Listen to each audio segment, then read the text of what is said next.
So hello future doctors, welcome once again in our YouTube channel is a NEET and this is चंचल कुलदीप। तो आज की इस video में हम समझेंगे 11th क्लास एनसीईआरटी का एक चैप्टर रेस्पिरेटरी सिस्टम, जिसमें एक टॉपिक दे रखा है lungs volume and capacities. Chapter का बाकी पार्ट तो समझ में आ जाता है, लेकिन इसमें बहुत ज्यादा डेटा दे रखा है, अलग अलग डेफिनेशन दे रखी है, न्यूमेरिकल टाइप के क्वेश्चंस आते हैं और एग्जाम में यहाँ से एक क्वेश्चन फिक्स होता है। ठीक है, तो इसमें क्वेश्चन रॉन्ग होने के चांसेस ज्यादा है। इस लेक्चर को देखने के बाद में आई होप कि आपका कोई भी क्वेश्चन गलत नहीं होगा और आप इजीली चीजों को जो है ना याद रख पाओगे। इसमें अलग अलग जो वैल्यूज दे रखी है।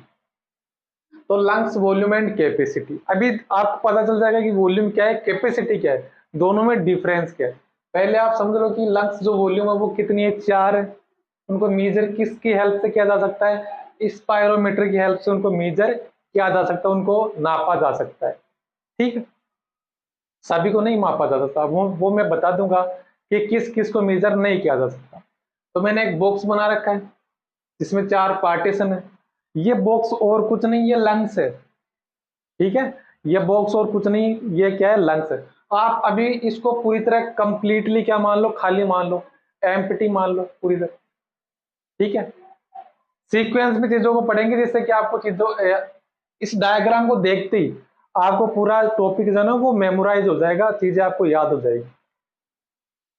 जब हम नॉर्मल ब्रीदिंग करते हैं जब हम नॉर्मल ब्रीदिंग करते हैं तो हम गैस अंदर लेते हैं, बाहर छोड़ते हैं।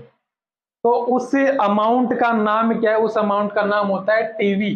टीवी बोले तो टाइडल वॉल्यूम, जो कि कितनी होती है, 500 ml। अब मैंने इसको यहाँ पे क्यों लिखा है, ऊपर नीचे क्यों नहीं लिखा, उसका रीजन भी आपको पता चल जाएगा। ठीक है, इनकी फुल फॉर्म में लास्ट में आपको बता दूंगा। टीवी मतलब टाइडल वॉल्यूम 500 ml। मैंने एयर बार छोड़ी, मतलब एक्सपायरेशन किया, तब बार क्या निकली, टाइडल वॉल्यूम। नॉर्मल की बात चल रही है अभी। मैंने इंस्पायरेशन किया, नॉर्मल इंस्पायरेशन किया, तब अंदर जो गैस आई उसको क्या बोल रहे हैं, टाइडल वॉल्यूम, जिसका अमाउंट 500 ml। दैट्स इट, इतना आपको क्लियर। अब आप एक चीज सोचिए कि आपने नॉर्मल एक्सपायरेशन किया, टाइडल वॉल्यूम बाहर निकाल दी, तो क्या उसके बाद में लंग्स पूरी तरह खाली हो जाते हैं, क्या पिचक जाते हैं क्या एकदम, क्या उसके अंदर कोई एयर ही नहीं रहती, रहती है। आप सोचिए कैसे रहती है। मैं नॉर्मल ब्रीदिंग कर रहा हूं, 500 ml बाहर निकल गई, टाइडल वॉल्यूम बाहर निकल गई।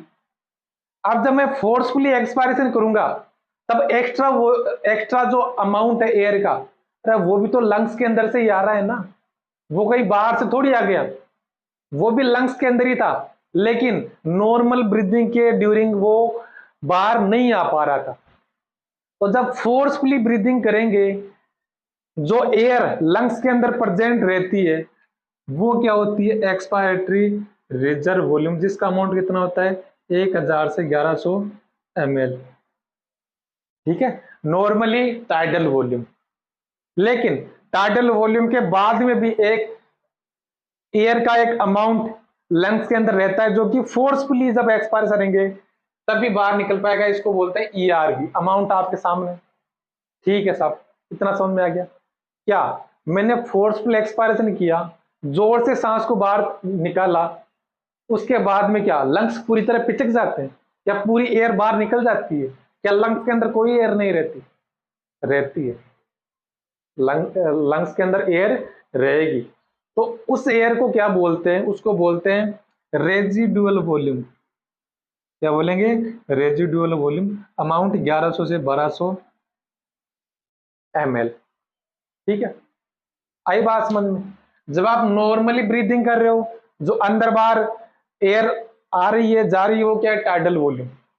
जब आप फोर्सफुली एयर को बाहर निकालोगे तो टाइडल वॉल्यूम के साथ बाहर क्या निकलती है, ईआरवी। ठीक है, और आरवी जो है वो कभी भी बाहर नहीं निकलती है, आपकी डेथ हो जाएगी उसके बाद भी बाहर नहीं निकलती। आप कितना भी जोर लगा लो, रेजिडुअल वॉल्यूम कभी भी बाहर नहीं निकलती है। इसको निकालने का एक ही तरीका है, आपको लेटा दिया जाए, आपके ऊपर से रोड रोलर फेर दिया जाए, उसके बाद में आपके जो लंग्स है उसका पापड़ बन जाएगा, उसके बाद में ये एयर बाहर निकलेगी।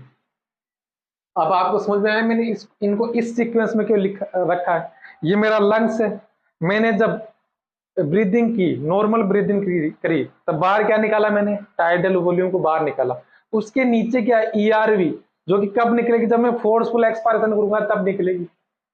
उसके एक नीचे वो एक और है, क्या है, रेजिडुअल वॉल्यूम, जो कभी भी बाहर नहीं निकलेगी। ठीक है, अब मैंने नॉर्मल इंस्पायरेशन किया, तो जब मैं फोर्सफुली इंस्पायरेशन भी तो करता हूं ना, आप फोर्सफुली इंस्पायरेशन भी करते हो ना, जोर लगा के सांस को अंदर खींचते हो, तो पहले टाइडल वॉल्यूम अंदर जाती है, उसके अलावा एक्स्ट्रा अमाउंट जो एयर का अंदर जा रहा है उसको बोलते हैं IRV, जो कितनी होती है 2500 से 3000 ml। ये पर मिनट नहीं है, पर घंटा नहीं है, पर ब्रीदिंग है, एक ब्रीदिंग के टाइम का डेटा ही है। आई बात समझ में? अब इन चारों को मैंने इस सीक्वेंस में क्यों लिखा है आपको समझ में आ गया होगा। ये 4 वॉल्यूम होगी। अब बात करते हैं कि कैपेसिटी क्या होती है। मैंने बताया 2 या 2 से ज्यादा वॉल्यूम को जोड़ करके जो निकलेगा वही क्या होती है, कैपेसिटी। अब देखिए कैपेसिटी 5 होती है। कैपेसिटी कितनी होती है, 5। पहले समझिए आप, एक और मार्कर ले लेता हूं, पहले आप समझिए कि ये लंग्स के अंदर जो चारों वॉल्यूम है, इनको चारों को जोड़ दिया जाए, चारों को जोड़ दिया जाए तो ये लंग्स की टोटल कैपेसिटी आ जाएगी कि नहीं, लंग्स के अंदर टोटल कितनी एयर भरी जा सकती है, आ जाएगी। तो ये चारों को मिलाकर क्या बोलेंगे हम, टोटल लंग कैपेसिटी क्या बोलेंगे, TLC। क्या बोलेंगे, TLC। याद रह जाएगा आपको, चारों को जोड़ना है बस, और कुछ नहीं करना। क्या जाएगा, TLC, total lung capacity. Capacity पता है क्या है, 2 या 2 से ज्यादा वॉल्यूम को जोड़कर क्या आएगा, कैपेसिटी आएगा। तो वॉल्यूम को जोड़ ही तो रहे। अब अमाउंट आप जोड़ लो, याद आपको अलग से नहीं रखना, इसी को आप जोड़ोगे तो मिनिमम अमाउंट जोड़ोगे तब कितना आएगा, वो 5100, और मैक्सिमम कितना आएगा, 5800 ml। ठीक है, जोड़ लो आप, 3, 5, फिर 11, 12 जोड़ोगे तो मैक्सिमम वैल्यू तो कितनी आएगी, 580, और मिनिमम ये इधर वाला जोड़ोगे तो 51 आएगी। ठीक है, अब टोटल लंग कैपेसिटी में से सिर्फ आपको एक को नहीं जोड़ना है, रेजिडुअल वॉल्यूम को जोड़ना नहीं है। अरे वाइटल क्या होता है, वाइटल आपने सुना होगा, वाइटल ऑर्गन, वाइटल आपका मेजर किया जाता है। तो वाइटल का मतलब क्या होता है, वो चीजें जो बहुत ज्यादा इंपॉर्टेंट होती है, उनको क्या बोला जाता है, वाइटल। जैसे वाइटल ऑर्गन कौन से, किडनी है, हार्ट है, लीवर है, लंग्स है, ये क्या है, वाइटल ऑर्गन है। वैसे ही क्या इस रेजिडुअल वॉल्यूम का कोई रोल है क्या, वैसे रोल है, एफिशिएंसी को बढ़ाता ही है, लेकिन क्या ब्रीदिंग के टाइम इसका कोई रोल है क्या, इसका कोई रोल नहीं है। तो रोल किनका है, इन 3 का है, मतलब ये तीनों इंपॉर्टेंट है। तो इनको क्या बोलेंगे, तीनों इंपॉर्टेंट है, तो वाइटल कैपेसिटी VC, तो तीनों को जोड़ करके क्या बोलेंगे, वाइटल कैपेसिटी हम बोल देंगे। इनको, इन तीनों को, IRV, TV और ERV, इनको क्या बोलेंगे, VC, वाइटल कैपेसिटी हम इसको बोलेंगे। और इसका अमाउंट अगर आप जोड़ोगे तो 25, 300, 30, फिर ये 400। ठीक है, तो 4000 तो यह आ गया, मिनिमम वैल्यू आ गई। और मैक्सिमम कितनी आएगी, 30, 5, 35, 35 और 11 6 आ गई, 4600 ml आ जाएगी। तो 2 हमने क्या पढ़ ली, कैपेसिटी पढ़ ली। अब बची 3, बहुत ही सिंपल है, बहुत ही क्या है, सिंपल है। जब आप फोर्सफुली आप एयर को अंदर ले रहे हो, तभी क्या क्या अंदर लोगे, नॉर्मली टाइडल वॉल्यूम तो अंदर जाती है, और जब फोर्सफुली आप इंस्पिरेशन कर रहे हो तो ये जो एक्स्ट्रा अमाउंट है ये भी तो अंदर जाएगा ना। तो इन दोनों को मिलाकर के बोलते हैं IC, इंस्पायरेटरी कैपेसिटी। क्या बोलेंगे, इंस्पायरेटरी कैपेसिटी। अमाउंट कितना आ जाएगा, 300 टू 3500 ml, कितना आ जाए, ठीक है, सही है। अब जब मैं फोर्सफुली एक्सपायरेशन कर रहा हूं तब क्या बाहर निकाल रहा हूं, तब मैं बाहर क्या निकाल रहा हूं, टाइडल वॉल्यूम तो जाती है बाहर। साथ में जोर लगा के जब एयर को बाहर निकालूंगा तब ईआरवी भी तो बाहर चली जाएगी ना।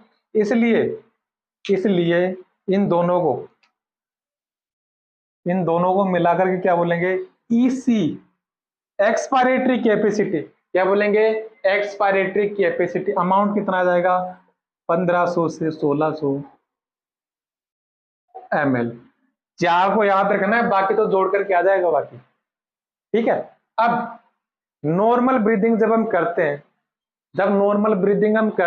तो हमारे लंग्स के अंदर किसका एक्सचेंज हो रहा है, सिर्फ इसका एक्सचेंज हो रहा है। जब नॉर्मल ब्रीदिंग करते हैं हम, इंस्पायरेशन भी और एक्सपायरेशन भी, तब ये क्या लंग्स के अंदर है, नहीं है। तो बची क्या, फिर ये तीन बची, टीबी, ईआरबी और आरबी। इनमें से भी जब हम नॉर्मल ब्रीदिंग करते हैं तो सिर्फ अंदर बाहर कौन सी आ रही है, जा रही है, टाइडल वॉल्यूम अंदर आ रही जा रही है। ये दो जो है इनका नॉर्मल ब्रीदिंग में कोई रोल नहीं है, इसलिए इन दोनों को मिलाकर के बोलते हैं functionally residual volume, sorry, functionally residual capacity. Functionally residual capacity कितनी आएगी, 21 टू 23, कितनी आ जाएगी, जोड़ लो आप, आ जाएगी। तो 5 तो क्या होती है, कैपेसिटी होती है, 4 होती है वॉल्यूम। अब मैंने बताया कि इनको स्पायरोमीटर की हेल्प से मेजर किया जा सकता है। अरे मेजर तो जिसको उसको क्या रहेंगे ना, जो बाहर निकलेगी, उसी को तो मेजर करेंगे। अब जो रेजिडुअल वॉल्यूम है वो तो कभी बाहर निकलती नहीं, तो क्या उसको मेजर किया जा सकता है, नहीं किया जा सकता। तो जहां जहां पर भी आपको रेजिडुअल वॉल्यूम दिखे, जिसमें भी रेजिडुअल वॉल्यूम इंक्लूड है, उसको इस पैरामीटर से काउंट या मेजर नहीं किया जा सकता।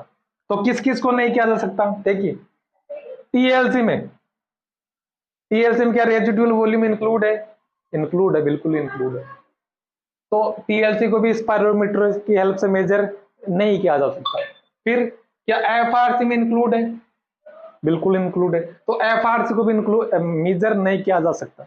और रेजिडुअल वॉल्यूम तो है ही, तो इस पैरामीटर की हेल्प से एक तो आरवी को, टीएलसी को और एक एफआरसी को मेजर नहीं किया जा सकता है। आई होप आपको टॉपिक समझ में आया होगा। मैं आपको एक बार फिर से समझा देता हूं। नॉर्मल ब्रीदिंग के टाइम एयर अंदर लोगे बाहर निकालोगे, वो क्या है, टाइडल वॉल्यूम। ठीक है। और जब फोर्सफुल आप एक्सपायरेशन करोगे तो टाइडल वॉल्यूम के साथ एक एक्स्ट्रा अमाउंट और बाहर निकलता है, ईआरवी, ठीक है। और एक मतलब फोर्सफुली एक्सपायरेशन करने के बाद में भी हमेशा जो लंग्स के अंदर रह जाती है वो क्या है, रेजिडुअल वॉल्यूम।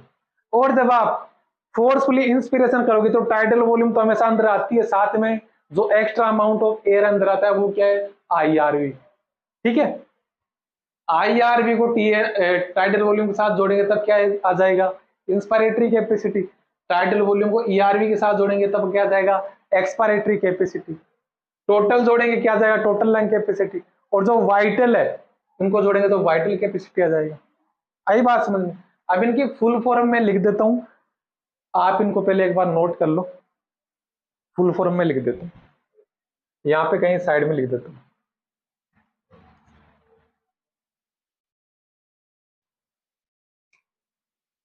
टीवी क्या है, टाइडल वॉल्यूम। इंस्पायरेटरी, रिजर्व,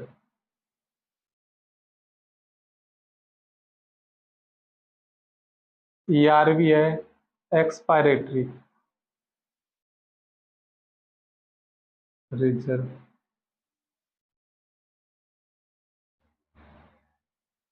ठीक है। रे आरवी का मतलब रेजिडुअल वॉल्यूम, आईसी का इंस्पायरेटरी कैपेसिटी। और इसी का एक्सपायरेटरी कैपेसिटी, ठीक है। और क्या बच गया, FRC फंक्शनली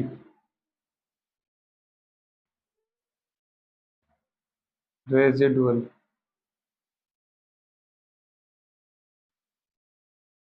कैपेसिटी, ठीक है। PLC का आपको पता ही है, टोटल लंग्स कैपेसिटी, और VC का मतलब वाइटल कैपेसिटी। 9 होने चाहिए, 1 2 3 4 5 6 7 8 9, ठीक है। ये हो गया टोटल फुल फॉर्म है इनकी, आपको समझ में आया होगा। और कई शायद मैंने टर्म बोलते समय कुछ एरर कर दिया होगा। ERV का मतलब क्या है, एक्सपायरेटरी रिजर्व वॉल्यूम, और IRV का मतलब इंस्पायरेटरी रिजर्व वॉल्यूम, ठीक है। नोट कर लो, टॉपिक आपको समझ में आया होगा। कुछ भी आपको डाउट रहता है तो आप कमेंट बॉक्स में लिख दो। इस पर बेस्ट जो न्यूमेरिकल है वो हम नेक्स्ट लेक्चर में देखेंगे, ठीक है। Thank you very much.